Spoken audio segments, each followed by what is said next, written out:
Mr. President, one of the brightest bright spots at the Paris climate talks last week was the robust corporate presence. Leading businesses and executives from around the world were there in Paris to voice their support for a strong international climate agreement. That brings me here today for the now 122nd time to say that it's time for America's leading corporations and their lobbyists to bring that same message here to Washington to help Congress wake up. Let me use an example of two of the good guys. The two biggest drinks companies in America are Coca-Cola and PepsiCo. Coke and Pepsi both signed this public letter urging strong climate action in Paris. Dear U.S. and global leaders, now is the time to meaningfully address the reality of climate change. We are asking you to embrace the opportunity presented to you in Paris. We are ready to meet the climate challenges that face our businesses. Please join us in meeting the climate challenges that face the world. And it's not just that public letter. Coca-Cola's website says it will reduce CO2 emissions by 25%, and that to do so, and I quote them, Coca-Cola will work to reduce the greenhouse gas emissions across its value chain, making comprehensive carbon footprint reductions across its manufacturing processes, packaging formats, delivery fleet, refrigeration equipment, and ingredient sourcing, end quote.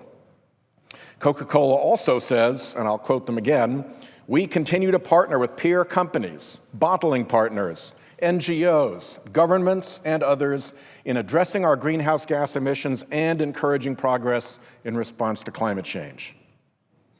Pepsi's website heralds what it calls its commitment to action on climate change, end quote, and announces that it has signed both the Ceres BICEP climate declaration in the United States and the Prince of Wales Corporate Leaders Group trillion-ton communique in the UK. These commitments, they say, are part of PepsiCo's overall strategy to address climate change by working across its business and with global leaders, end quote. Here is Indra Nooyi, the chairman and CEO of PepsiCo. I will quote her. Combating climate change is absolutely critical to the future of our company, customers, consumers, and our world. I believe all of us need to take action now, end quote. I've corresponded with these companies about climate change, and here's what they've said in their letters to me.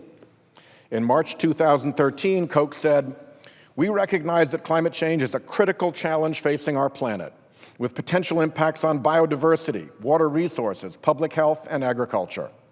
Beyond the effects on the communities we serve, we view climate change as a potential business risk, understanding that it could likely have direct and indirect effects on our business. As a responsible global company with operations in more than 200 countries, we have a role to play in climate protection, end quote. Then, in May 2014, the Coca-Cola Company has strongly stated that climate change is happening, and the implications of climate change for our planet are profound and wide-ranging. It is our belief that climate change may have long-term direct and indirect implications for our business and supply chain, and we recognize that sustainability is core to our long-term value. Climate protection is a key component of our business strategy, end quote.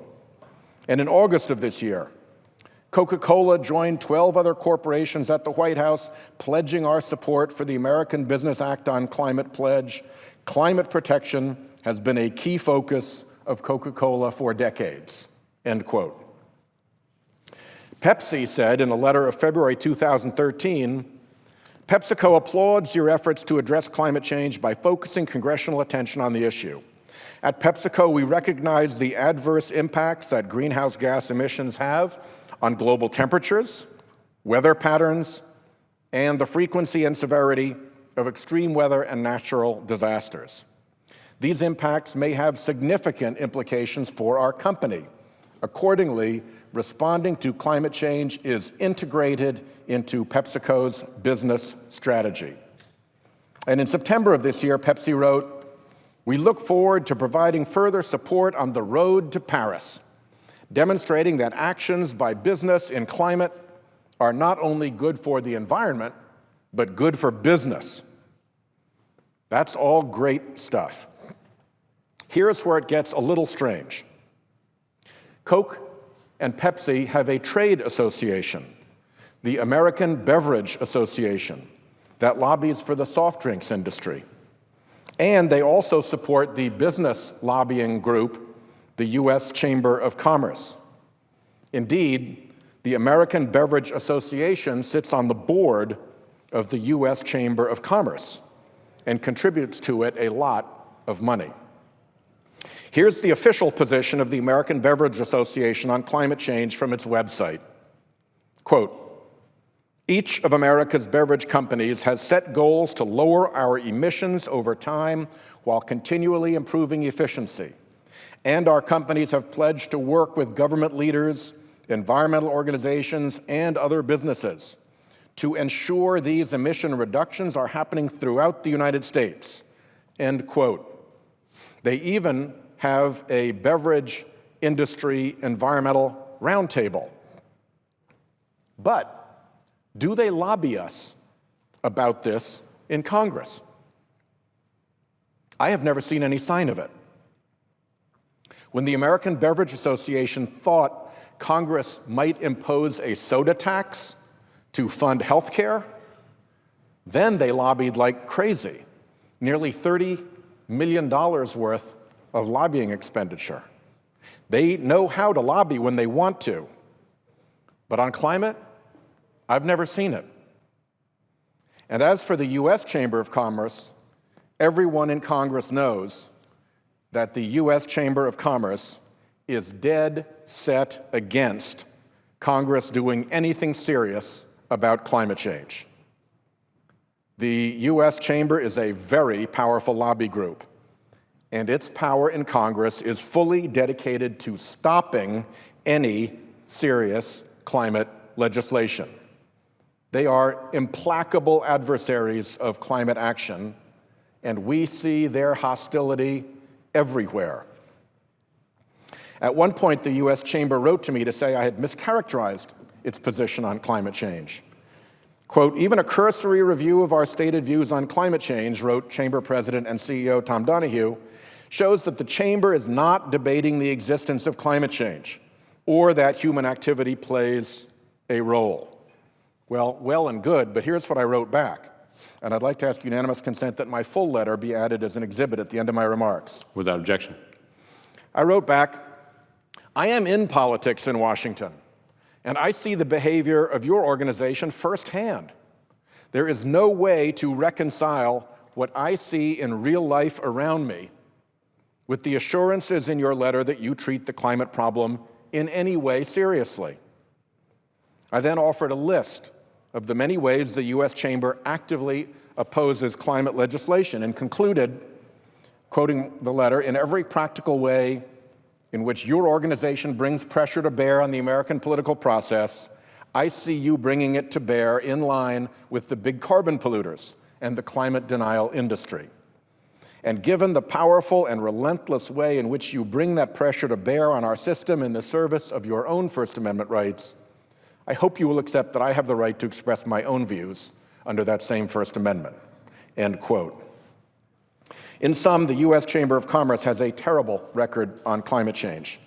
It is Coke and Pepsi's adversary on getting anything done. So why is Coke and Pepsi's American Beverage Association on the board of the U.S. Chamber of Commerce?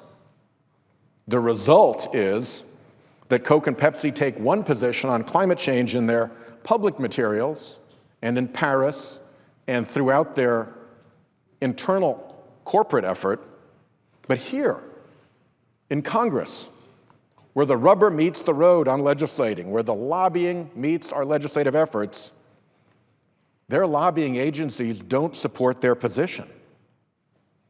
I actually wonder how well they know in the executive suites of Coke and Pepsi that their position is not supported by the lobbying effort they support. Let me be clear. I am not here to ask that companies like Coke and Pepsi take a different position on climate change than what they believe. I'm here to ask companies to line up their advocacy in Congress with what they believe.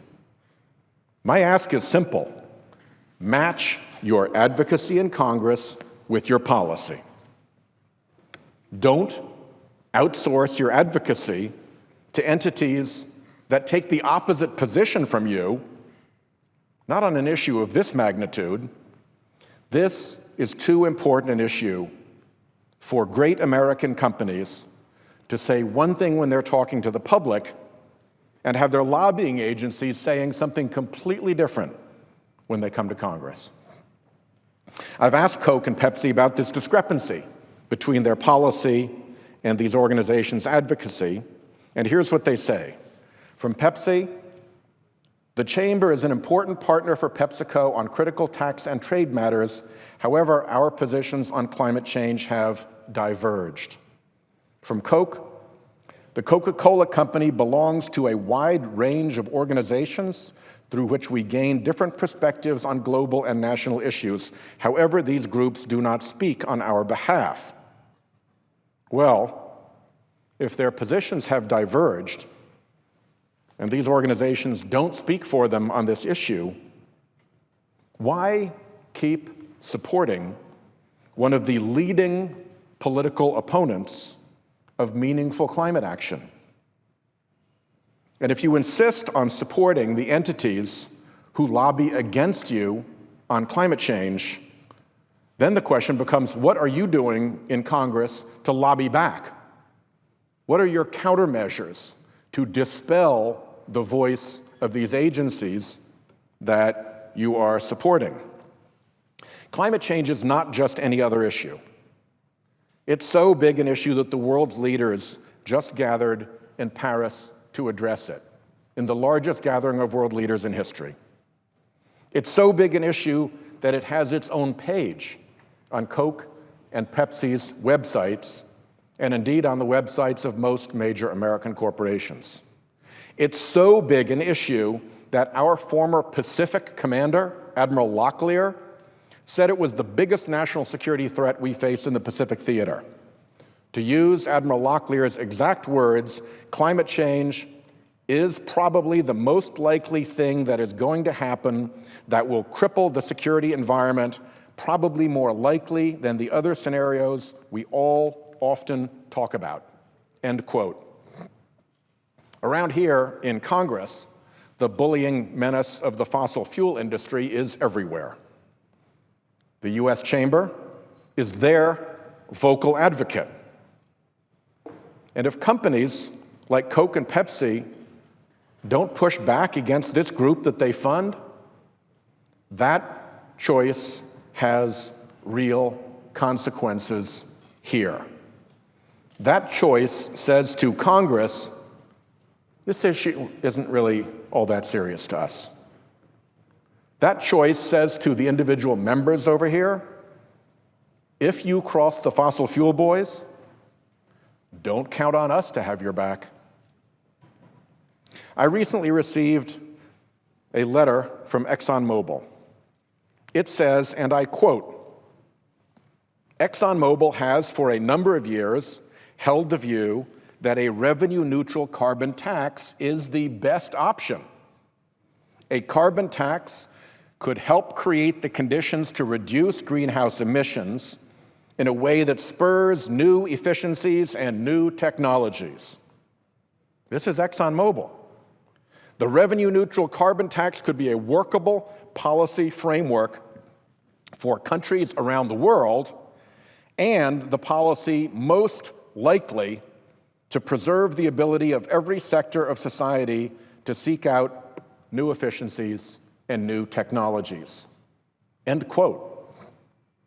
Well, ExxonMobil may say that in their letter, but let me say, as the author of the Senate's revenue-neutral carbon fee bill, I can assure you that bill is getting zero support from ExxonMobil.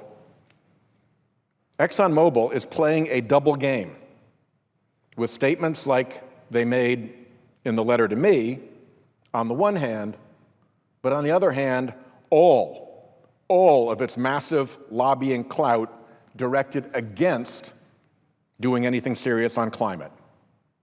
And I'd suggest that it's the same with the other companies. They may have enough happy talk about climate change being serious to get them through a cocktail party at Davos, but the full weight of their industry lobbying leverage through the Chamber and the American Petroleum Institute and a slew of other front groups is leaned in hard against climate legislation, including revenue-neutral carbon fees. We should perhaps expect better of them, but we should certainly expect better of other companies who don't have ExxonMobil's massive conflict of interest. To be fair to Coke and Pepsi, they are not alone. Congress is heavily influenced by corporations. That's no newsflash. What my colleagues here all know is that virtually zero of that corporate influence is brought to bear in support of climate action. Even companies with good internal climate policies, even companies that are leaders in what they are doing within their companies and within their supply chains on climate change, shy away from this issue in Congress.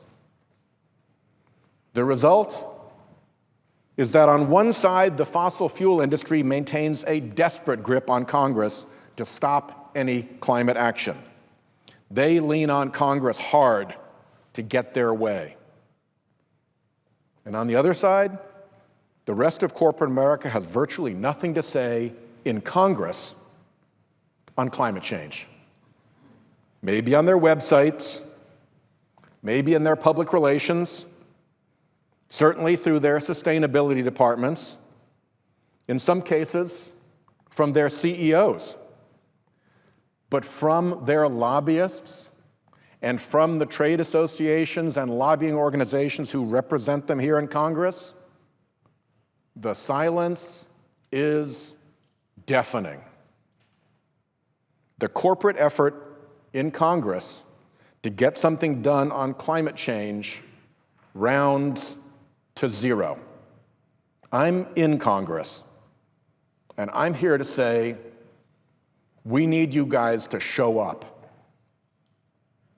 I get that it's never convenient to stand up to bullies. It's always easier if they just go away. But the fossil fuel bullies are not going away. So it's either stand up to them or keep letting them roll Congress. If what Coke and Pepsi and other corporations say publicly are the things that they really believe, then it should be important to them that Congress not get rolled by the guys who are working against what they believe. This should not be too big an ask for the corporations who stood up in Paris. Do the same thing in Congress. Do the same thing in Congress. Do that simplest and truest of things.